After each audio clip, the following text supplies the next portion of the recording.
मकबरे का प्रवेश द्वार किसी पाताल लोक के मुंह की तरह खुला था और उसके ठीक सामने एक ऐसा गतिरोध पैदा हो गया था जिसे कोई भी युद्ध रणनीति नहीं सुलझा सकती थी।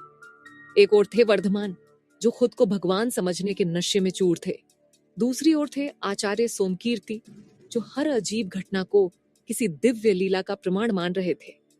और तीसरी ओर चट्टान पर खड़ी थी लावण्या, एक तीर चढ़ा हुआ, आंखें किसी शिकारी बाज की तरह, और चेहरे पर अगर मुझे मेरा जवाब नहीं मिला तो अभी लॉन्च कर दूंगी वाला भाव।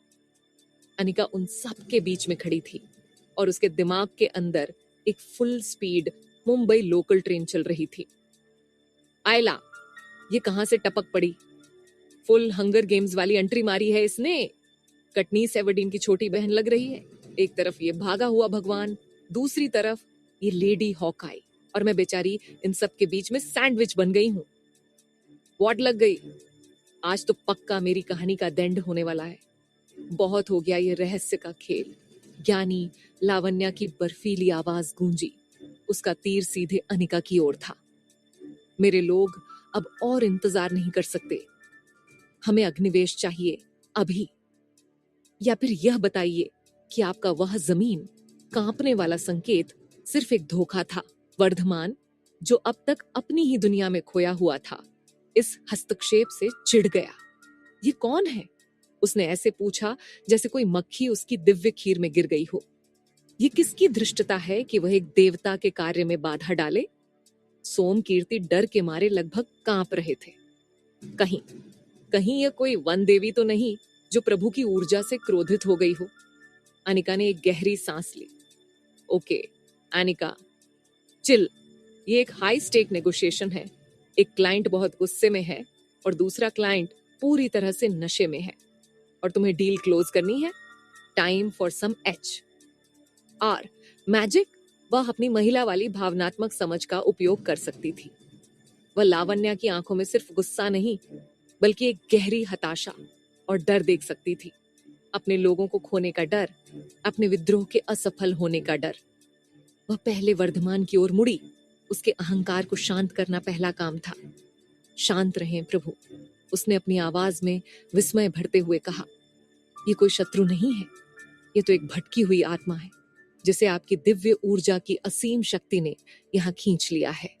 ये आपकी शक्ति से अभिभूत है और भ्रमित है। फिर वह लावण्या की ओर घूमी और एक ऐसी भाषा में बात की जिसके दो मतलब थे, एक उन सब के लिए और एक सिर्फ लावण्या के लिए। हे देवी, अपना क्रोध शांत करो। उसने अपनी आवाज को एक रहस्यमयी गहराई दी। जिस अग्नि की तुम्हें तलाश है वह यही है, लेकिन वह किसी व्यक्ति में नहीं, इस स्थान की पवित्र ऊर्जा में कैद है।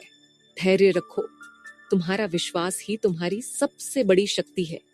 फल पकने वाला है, उसे समय से पहले तोड़ने की भूल मत करो। हाँ बेटा, समझ जा, वो मन में कह रही थी। अग्नि मतलब अग्निवेश, फल मतलब विद्रोह। मैं कह रही हूं कि प्लान काम कर रहा है, थोड़ा सब्र कर ले, वरना यहाँ रायता फैल जाएगा। लावण्या की आंखें एक पल के लिए भ्रमित हुईं। वह इस पहेली को समझने की कोशिश कर रही थी। इसको कैसे भगाऊं?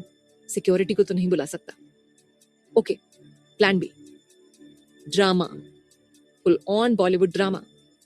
अनिका नाटकीय रूप से वर्धमान की ओर मुड़ी।